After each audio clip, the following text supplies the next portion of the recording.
तुमचं कितीही पाप असू द्या आणि याच जन्मातलं काय मागच्या अनंत जन्मातलं जरी पाप असलं तरी अनंत जन्मातले पाप जळून भस्मसात होईल. जळतील पापे जन्मांतरे. याच जन्मातलं आहे अन्य जन्मातले पाप तुमचं जळून भस्मसात होईल. पाठात हाच दृष्टांत देऊन हे आपल्याला समजून दिले. तुमचं कितीही पाप असू द्या, हरि उच्चारणी अनंत पाप राशी, पण जातील लयासी क्षण मात्र. कशाप्रमाणे तृणाग्नी मेळे समरस झाले तैसे नामे केले जपताहरी. किती तुमचं पाप असू द्या, नामचिंतना पुढे ते राहू शकत नाही. ते नामचिंतन कसंही तुम्ही घ्या, कसंही घ्या. अजामेळाच्या आख्यानात मोठा विषय आलेला आहे, आपल्याला जास्त तर वेळ नाही. अजामेळाने मुलाला हाक मारली होती. मुलाच्या संकेताने त्याने नाव घेतलं नारायण. पण नारायण नाव घेतल्यानंतर यमदूत आलेले त्याला न्यायला, पण नारायण म्हटल्यामुळे विष्णूचे दूत आले आणि खेचलं. यमदूतांना मार दिला, चोप दिला चांगला. तुम्हाला काय वाटतं का कोणाला न्यायचं? कळतंय का तुम्हाला काय? अरे तुमची गिरायक ही नाही. तुमची गिरायक भलतं पिणारे, भलतं खाणारे, भलतं करणारे, दुराचारी, दुर्व्यसनी, दुर्वर्तनी तुमची गिरायक आहे. नाम घेणारा तुमचं गिरायक नाही. नाम चिंतन करणाऱ्याकडे तुम्ही यायचं नाही अजिबात. तुमच्या मालकाने तुम्हाला सांगितलंय ना, यमधर्म सांगे दूता तुम्हा नाही तेथे सत्ता, जेथे होय हरिकथा सदा घोष नामाचा. नका जाऊ त्या गावा, नावेला जायचं नाही. तिथं नाम जप चाललेला आहे. नका जाऊ त्या गावा नामधारकाच्या शिवा. गावात तर नाही जायचं, पण शिवेवरही जायचं नाही. नामधारकाच्या शिवा, शिवेवरही जायचं नाही का? सुदर्शन यावा घरटी फिरे भोवती. भगवंताचं सुदर्शन चक्र त्या नामधारकाचं रक्षण करण्याकरता सारखं त्या गावाच्या सीमेवर फिरत राहतं. नाभीच्या भोवताली सारखं ते फिरत राहते. तुम्ही तिथं जायचं नाही. तुम्ही कशा आलात? जाऊ द्या पुढे. आपण तुमचं नाव नव्हतं घेतलं, त्याने नारायण नाव मुलाचं घेतलं होतं. देवापर्यंत गेलं हे भांडण.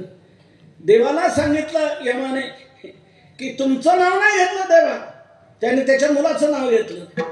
भगवान म्हणतात यमा किती रे वेडा येतो, ते नाव माझंच आहे, ठेवलेलं आहे मुलाला. त्याच्या नाव ते माझंच आहे, त्याच्या मुलाला त्याने ठेवले म्हणून ते नाव त्याने माझंच घेतलं. सांकेत्यम पारिहास्यम वा स्तोभम हेलनमेव वा वैकुंठ नाम ग्रहणम अशेषाघहरम विदु. अशेषाघहरम, सर्व पाप हे राहून घेणार असं भगवंताचं नाम आहे. किती नाम असो, किती पाप असो, नामापुढे ते राहू शकत नाही. म्हणून तुकोबराय सांगतात, नाम तुमच्या जीवनात ही क्रांती घडवी की तुमचं पाप सगळं संपवेल. पापच नाही, पापाचं मुळे संपवेल. करी पापा निर्मळ. यावर कोणी असं म्हणेल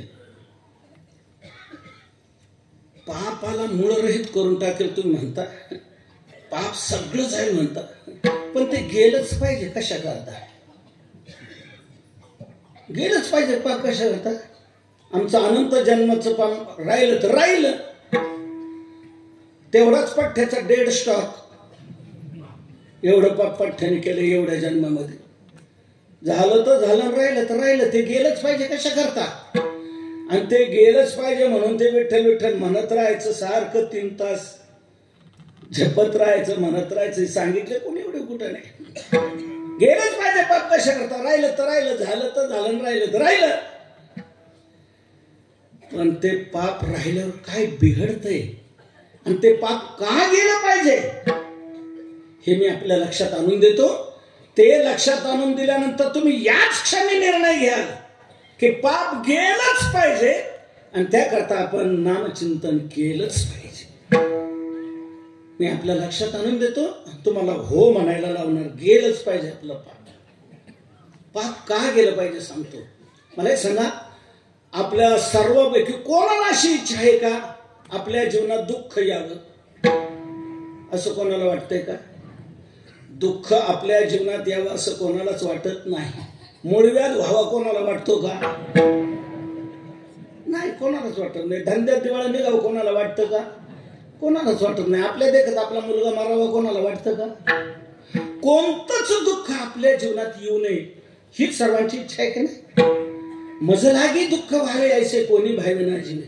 हागा रोग काय रोगी आवडे दरिद्र दरिद्र. दुःखाची कोणालाच इच्छा नाही आणि ती कधीच नाही, कधीच नाही. दुःखाच्या बाबतीत लोकांचा कायमचा नकार आहे. बाकीच्या सर्व वस्तूंच्या बाबतीत, सर्व बाबतीत होकार नकार माणसाचे बदलत असतात सारखे. काल ज्याला होकार दिला आज त्याला नकार देतो आपण. काल ज्याला नकार दिला आज त्याला होकार देतो आपण. होकार आपले काल मानाने परिस्थिती मानाने बदलत असतात, गरजेप्रमाणे बदलत असतात होकार नकार. पण दुःखाच्या बाबतीत असणारा जो नकार आहे तो कायमचाच आहे. त्यात कधीच बदल होत नाही. कायमचा नकार आहे दुःखाच्या. दुःख नकोच नकोच म्हणे, कायमचा नकार. तुम्ही बघा आता हिवाळा आहे, बाबा चाललात कुठे? म्हणे कीर्तनाला चाललो. मग गार काय सुटते आता, स्वेटर न्या ना. अरे बरं झालं आण स्वेटर. हिवाळ्यात स्वेटर पाहिजे म्हणतो, मफलर. मग तो म्हणतो बरं होईल. बरं तर कामच चालू म्हणतो रग दिला. हिवाळ्यामध्ये आपण रग पाहिजे, स्वेटर पाहिजे, मफलर पाहिजे म्हणतो. तेच उन्हाळ्यात देऊ का स्वेटर? कशाला माराय? अंगावरचा कपडा सहन होत नाही. उन्हाळ्यात आपण नको म्हणतो की नाही? हिवाळ्यात होकार दिला, उन्हाळ्यात लगेच त्याला नकार दिला. जाऊ द्या 3-3 महिन्याचं 4 महिन्याचं अंतर द्या सोडून. काल ज्याला आपण होकार दिलाय आज त्याला नकार देतोय. काल ज्याला होकार दिलाय. रात्री कीर्तनात चालले. बाबा कुठे चालले? तुला माहित नाही का कीर्तन नाही का, सप्ताह चालू नाही का आपल्या तिथे? कीर्तनाला चाललो. मग बॅटरी न्या ना. बाप म्हणतो बरं झालं आठवण केली, दे बॅटरी. काल त्या कोपऱ्यावर वाळणं तिथे गटारातच गेला ना माझा पाय. सरपंचाला सांगत तरी तिथे एक लाईट लावा म्हणून. बरं झालं आण बॅटरी, आण बॅटरी. रात्री कीर्तनाला निघताना आण बॅटरी म्हटलं, बॅटरी घेऊन आला. तेच दुसऱ्या दिवशी नाम जपाला निघाला सकाळी. बाबा कुठे चालले? नाम जपाला. मग बॅटरी दे ना. आता दिवसा कशाला बॅटरी? दिवसा बॅटरी नको म्हणतो नाही, रात्री बॅटरीला होकार दिला, सकाळी लगेच नकार दिला. आहे की नाही? हे 8 तासाचं 12 तासाचं सोडून 2-4 तासाचा फरक सांगतो. चला जेवायला नको. अहो तुमच्या आवडीचा पदार्थ आहे गुलाबजामुन. तो म्हणतो नको. नाही चला, नाही नको नको म्हणतो. जामला कीर्तन झाल्यावर तोच म्हणतो आहे का गुलाबजामुन? आणा बरं वाटे भरून. 2 तासापूर्वी नकार दिला होता की नाही? 2 तासाने लगेच होकार दिला की नाही? म्हणजे नकार बदलला की नाही? म्हणजे इतर कोणत्याही पदार्थाच्या बाबतीत, वस्तूच्या बाबतीत आपले होकार नकार बदलत असतात, पण दुःखाच्या बाबतीतला नकार हा कधीच बदलत नाही. कायमचा नकार आहे. जन्माला आल्यापासून तो मरेपर्यंत दुःखाला नकोच म्हणत, नकोच म्हणत. आता मला पुढचं म्हणायचं तुम्हाला. दुःख नकोच म्हणतो, मग आपल्याला दुःखाची इच्छा नाही. मग दुःखही विचार करत असेल ना, यांना इच्छा नाही यांच्याकडे जा कशाला? आपल्याला इच्छा नाही म्हणून दुःखाने आपल्याला टाळलेलं आहे का कोणाला? यांना इच्छा नाही यांच्याकडे जा कशाला? न्हावीकरांना इच्छा नाही ना, चला बामणद्वारांकडे जाऊया. इच्छा नाही आपल्याला म्हणून दुःखाने टाळलंय का? नाही. येताच इच्छा नसतानाही दुःख भोगण्याची पाळी येते.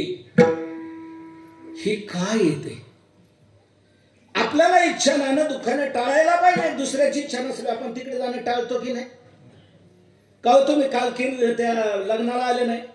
हा म्हणतो काय यायचं? काय भाषा वापरतो काय यायचं? म्हणजे एका ताटात जेवणार आहे तुम्ही म्हणते ना, काय यायचं म्हणतो? हो एका ताटात जेवणारे होतो पण मागच्या पंचवार्षिक मध्ये.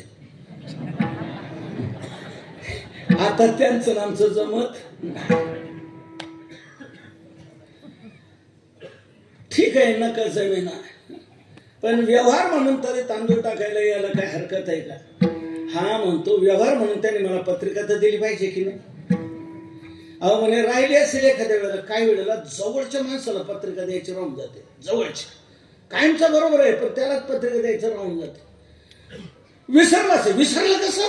माझ्या समोर दुसऱ्याला दिली पत्रिका, मला नाही. ती एकच नाव लिहून आणलेली असेल, नाही अख्खा बंडल होता प्रेसमधून आणलेला 5,000 पत्रिका, त्याच्यातली काढून त्याला दिली, शेजारीने मला नाही दिली. याचा अर्थ काय? आम्ही यावं इच्छा नाही, मग आमचं काय अडले कशा करताय? म्हणजे दुसऱ्याची इच्छा नसेल तर आपण तिकडे जाणं टाळतो. तसं दुःखाची इच्छा आपल्याला, तर दुःख म्हणत असेल ना, यांना इच्छा नाही यांच्याकडे जा कशाला? दुःख टाळतंय का कोणाला? टाळत नाही, ते येतच. हे काय येतं? आपली इच्छा नसताना आपल्याला दुःख काय येतं याचं एकमेव कारण आहे आपण पूर्वी करून ठेवलेलं पाप. आपण पूर्वी करून ठेवलेलं पाप हे आपल्याला भोग द्यायला येतंय. मी नाही सांगत, ज्ञानोबरांनी 13व्या अध्यायात हे सांगितलं, जीवाला दुःख भोगण्याची पाळी कधी येते. मग विधीची वाफ चुकवी, अन्यायाचे बी वाफवी, कुकर्माचा करवी राब जरी, तरी तयाचे सारिखे असंभड पाप पिके, मग जन्म कोटी दुःखे भोगी जीव. पाप पिके मग दुःखे भोगी. पाप पिकल्यानंतर जीवाला दुःख भोगण्याची पाळी येते. म्हणजे दुःखाला कारण आहे आपण पूर्वी करून ठेवलेलं पाप, आणि सुखाला कारण आहे पूर्वी करून ठेवलेलं पुण्य. आपण जीवनात जे जे काय करत असतो, उठल्यापासून झोपेपर्यंत जी जी कृती आपल्या जीवनात घडते, ती कृती 2 प्रकारची घडते. काही आपल्या हातून चांगली कर्म घडतात आणि काही आपल्या हातून वाईट कर्म घडतात. काही योग्य घडतात, काही चुकीची घडतात. संध्याकाळी मित्राजवळ बसला असताना गप्पा मारताना सांगतो, दुपारी एक माझ्या हातून वाईट झालं आणि संध्याकाळी एक माझ्या हातून चांगलं झालं. माणूस सांगतो एक चांगलं झालं एक वाईट झालं. म्हणजे चांगलं वाईट आपल्या जीवनात घडत असतं. तर जे चांगलं आपल्या हातून घडतं ना, त्याच्यावर पुण्य म्हणून शेरा पडतो आणि ते आपल्या संचितात जमेला जातं. आणि आपल्या हातून जे वाईट कर्म घडतं ना, चुकीचं कर्म जे घडतं ना, त्याच्यावर पाप म्हणून शेरा पडतो आणि ते पाप हे आपल्या संचितात जमेला जातं. म्हणजे आपल्या संचितात जमेला 2 प्रकारची कर्म आहेत, पापात्मक आणि पुण्यात्मक. तर चांगल्या कर्माचं पुण्य आपल्या स्टॉकला आहे, वाईट कर्माचं पाप आपल्या स्टॉकला आहे. या दोन्हीपैकी पुण्य ज्या वेळेला आपल्याला भोग द्यायला येतं त्यावेळेला आपल्याला सुख मिळतं, आणि पाप ज्या वेळेला आपल्याला भोग द्यायला येतं त्यावेळेला आपल्याला दुःख मिळतं. म्हणजे दुःख हे कशामुळे येते आपल्याला? आपण पूर्वी करून ठेवलेल्या पापामुळे येते. आणि सुख हे कशाने येते? आपण पूर्वी करून ठेवलेल्या पुण्यामुळे येते. म्हणजे सुखाला कारण आहे पुण्य आणि दुःखाला कारण आहे पाप. पाप आणि पुण्य याची ही फळ आहे, सुखानी दुःख. भोगने ते फळ संचिताचे. हे आपल्या संचिताचं फळ म्हणजे पूर्वी करून ठेवलेल्या कर्माचं फळ आहे. भोगे कळो येती